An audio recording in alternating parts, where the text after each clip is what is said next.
Good morning, students. Let us discuss the next part of the lesson, religion and society in early times.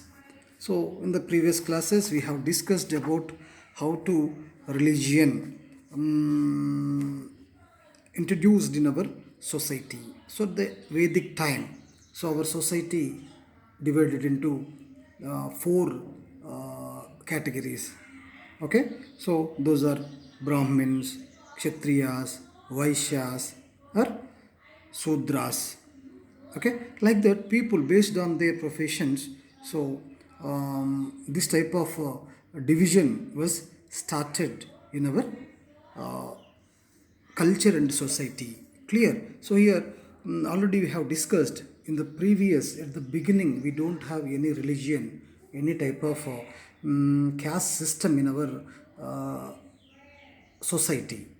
Okay, slowly those ideas were established. So now shall we discuss about more information about religion or way of path. Already we have discussed religion is nothing but a way of path.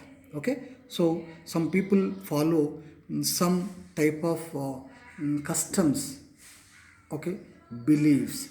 So the people who are following same customs, same beliefs, so belongs to one religion. Okay, got it? So there is no difference in human beings, but the way of culture is different. That's all. Okay, so new questions in the age of the Janapadas and cities. Slowly, from hunter gatherers to slowly the people started settle at one place and started agriculture. Okay, slowly they started constructing villages, cities, like that. So Janas, Janapadas, already you know that Janapadas means a big group of people live together. Next, Mahajanapadas, like kingdoms, and the cities, okay, slowly started establishing in the banks of the Ganga Valley. So in this place, people of different backgrounds, people came from different areas.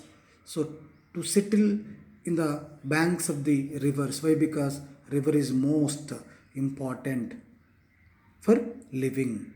So to grow crops, to feed to animals, and for them also, for human beings also, water is precious and more important. That's why people migrated from different forest areas and started settled in the banks of the rivers. So people came from different backgrounds, hunter gatherers, herders, artisans, Vedic people, and others interacted with each other and settled down together. How we are living in Hyderabad. People came from different states, different countries, okay, different areas. We are living together like that. Here also, people came from different places like hunter gatherers, herders, artisans, Vedic people. So those were lived together. They learnt about each other's religious practices and ideas and adapted them. So others, from others, all these people learnt different cultures, okay, religious ideas, practices, and they adapted. So now we are also participating celebrations in different people. Example, Holi, and even we are participating in Ramjan, okay, and Christmas. So like that, people adopted all these religion ideology.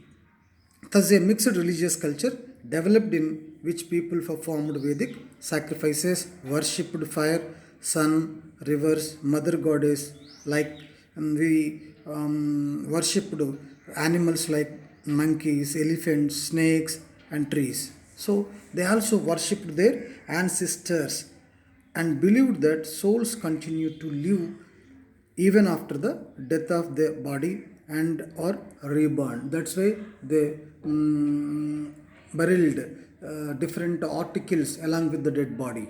Okay, already we have discussed in the previous class. But people were not satisfied with just observing these religious rituals. So those who are not satisfied, they had so many doubts about death and rebirth. So what will happen after death? Like that, so many questions raised in the minds of the people. So those were not satisfied. What they followed previously. Okay, they were raising new questions and were seeking answers to them and were keen to discuss them with each other. Many people abandoned all other work and set out to find answers to these questions.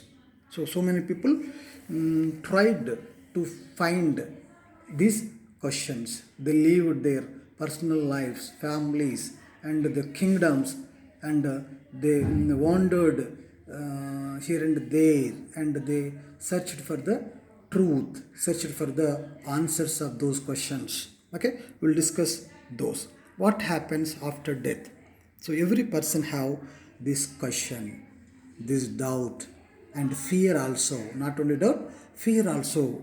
What will happen after death? How we will be punished? Either we punished, or do you have any rebirth or not? So many people think about it, feared about this. Okay, so there is a famous story about a young boy called Nachiketa.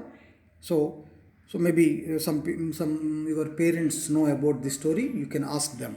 So a question arose in his mind: what happens after death?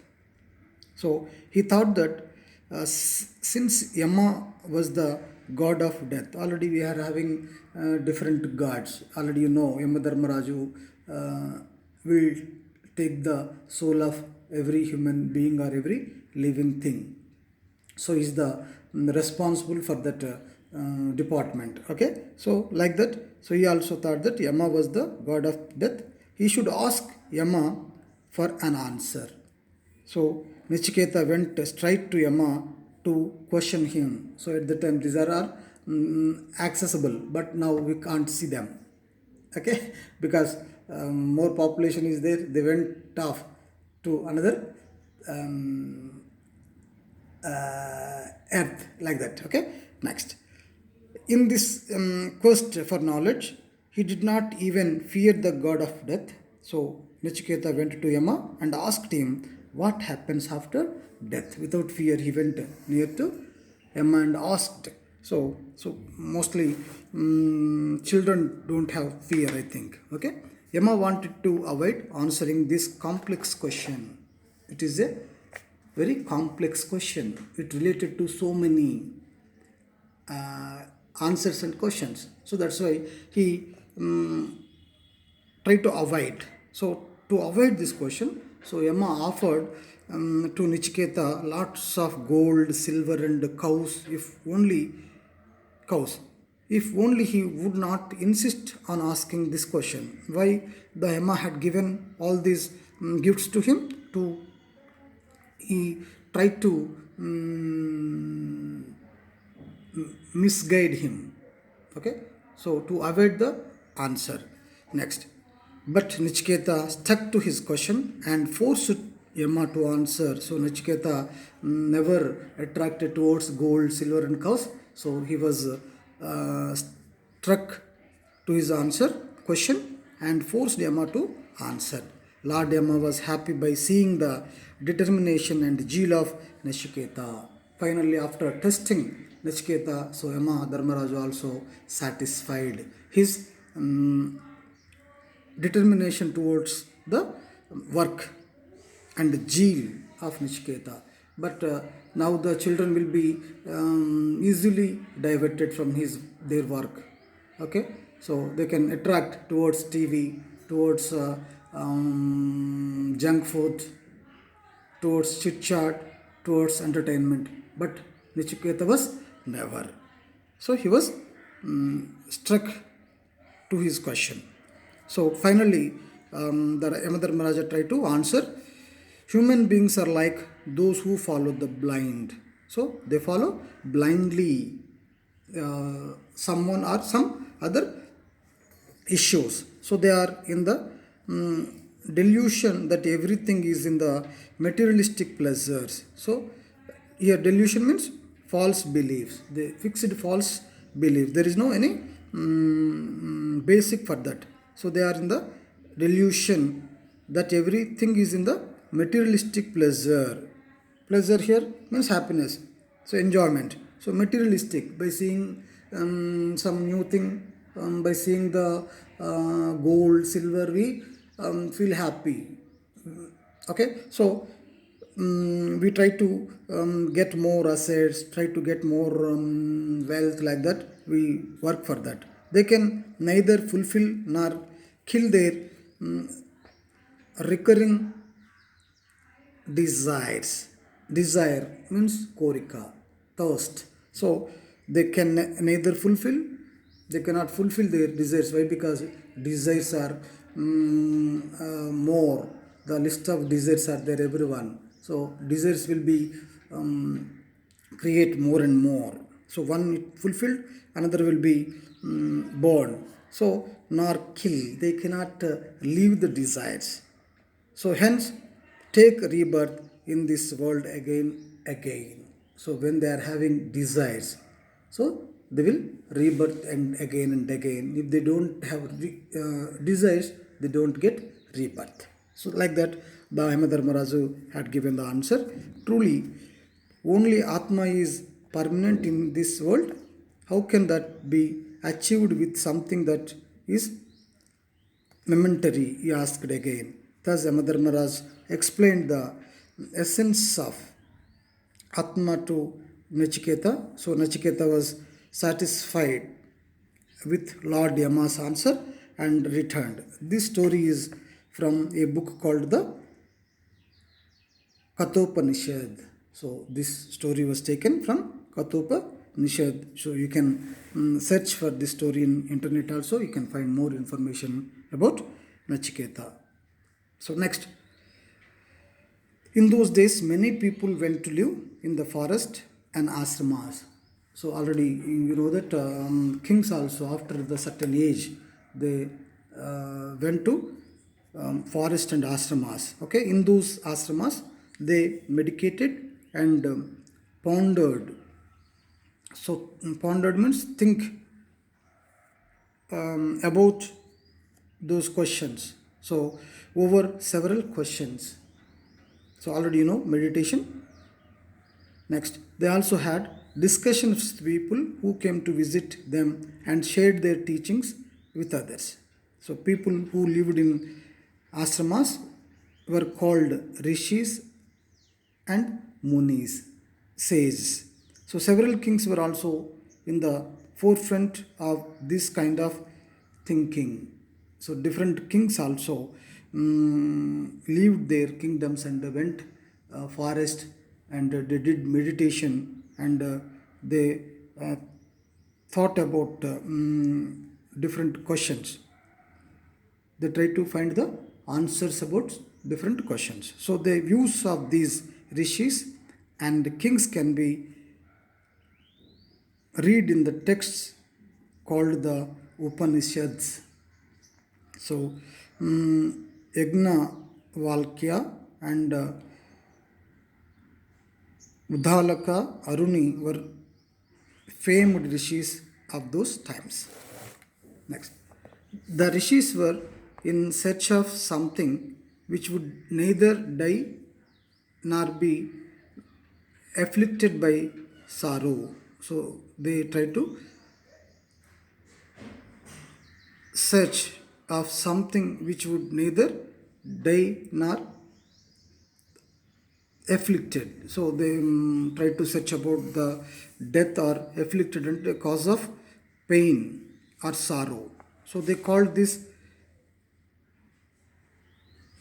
indestructible being the Atma or Brahman. They believed that by understanding the Atma or Brahman, immorality could be attained. In order to know the Atma, one hand to perform penance or tapasya, to know about Atma, about these issues, they started tapasya, tapas or they penance means self punishment to them.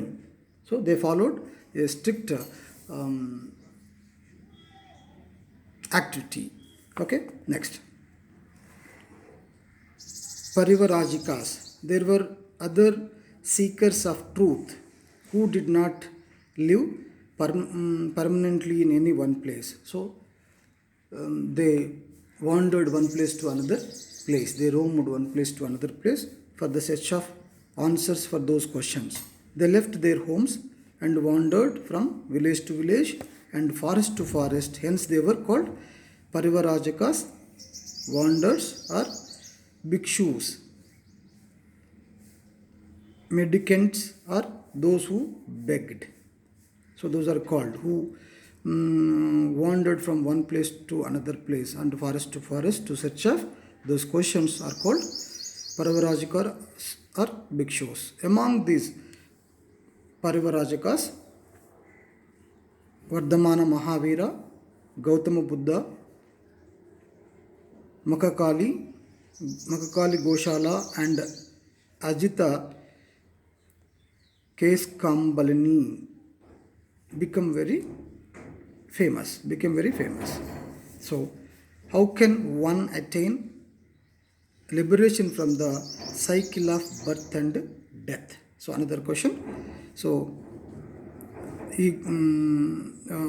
Vardhamana Mahavira got one out. So, what is it? How can one attain liberation from the cycle of birth and death? So, what Yamadharmaraja told? So, Yamadharmaraja told that, so the people who are having desires will get the rebirth again and again. So, Vardhamana Mahavira was born in a Ganasanga. So, Ganasanga means a kingdom, republic kingdom at the time, Ganaraja or a kingdom. He left his family and home at the age of 30 years and became a Paravarajika. Already we have discussed who is called Paravarajika. So, who wandered from village to village and forest to forest for the search of answers. Those are called Paravarajika. He was seeking an answer to the question, how can we get rid of the cycle of birth and death in this world? So, after 12.5 years of meditation and had penance, Mahavira finally found an answer to his question. So, Mahavira taught the people that when we inflict sorrow on other living beings, we add to our load of sins. Sin means papam. So, when we punish other, when we cause to sorrow to others, so then we will add to our load of sins. Therefore, as far as possible, we should avoid hurting any living being. That's why we should not hurt to anyone, any living thing, not human beings. Even we should not hurt to cat, birds, dogs, like that, ants. Okay. So if you hurt, so what will happen? So you will be added load of sins. So, however small, in order to become free from our burden of previous sins, we must be austere. Austere means severe. Put our bodies through a lot of hardship and perform penance. So, in order to become free from our burden of previous sins. So, already knowing or unknowing, we did some mistakes. Already we hurted. So, to come out from those sins, okay, so we must be do severe or our bodies through a lot of hardship and perform penance. So you should do, you should punish yourself without doing any other mistakes. in this way we can be freed of our sins and become liberated. So then, when the freed from our sin, then only we don't get rebirth. If you have a sin, we will rebirth again and again in the world. So Mahavira kept wandering to spread his teachings among the people. A large number of people began to follow his preaching. Thus began Jainism. Jainism also one of the religion, along with Hindu, Muslim, Christian. So Jainism one of the, like that Jainism, the religion was introduced. Okay, next. Why is there sorrow in this world? How can one attain freedom from sorrow? Gautama Buddha. So another saint, Rishi, got one doubt. So like Mahavira, Gautama Buddha too was born in Ganasang. He was also born in a kingdom. So he found that people everywhere were miserable and in conflict with each other. So here miserable means a state of feeling great distress. So always people are under distress and conflict with each other, fought with each other for different things. So he began to think, how can we get rid of this misery? Okay, how to come out from the discomfort. So Gautama also left his family and home in search of answers to such questions. He became a Paravarajika, and after years of penance and meditation arrived at some answer to these questions. You can see here. So Saranath Buddha. So according to Gautama Buddha, sorrow is caused by excessive craving and desire, powerful desire. So he also got conclusion. So because of desires, korikalu. So we can attain freedom from sorrow if we control our desires. If you don't have desires, you don't have any sorrow. Okay, so if you are having more desires, you will get more sorrow. Okay, in order to gain control over our desires, we need to live a balanced and controlled life. We should not attract towards everything. Clear? So we should not compare with others. So and should not cause pain to any living being. We should not hurt to anyone. Mahavira and Buddha also said same. So you should not cause pain to any living being. Buddha taught that one should avoid extremes, extreme penance or extreme pleasure, extreme enjoyment, extreme punishment. So who avoid those, but instead follow a middle path. So that is way Buddhism is also called the great middle path. What Buddha said, don't think about more enjoyment, more punishment. So follow the middle path, live simply. So that is why Buddhism is also called the great middle path. So the teachings of Buddha came to be known as Buddhism. So another religion. So previously Jainism, this is Buddhism is introduced in our society. So the teachings of Buddha and his followers have been compiled and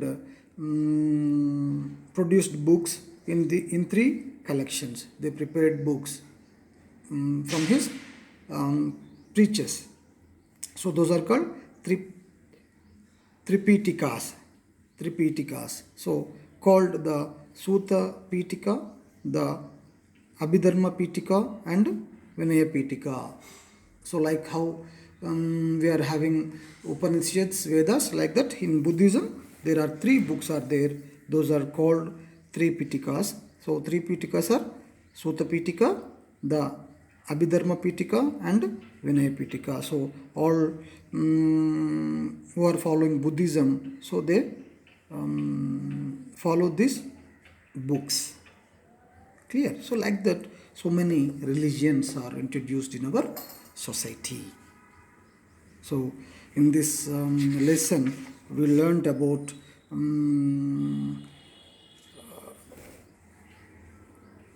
Buddha, Mahavira. Okay?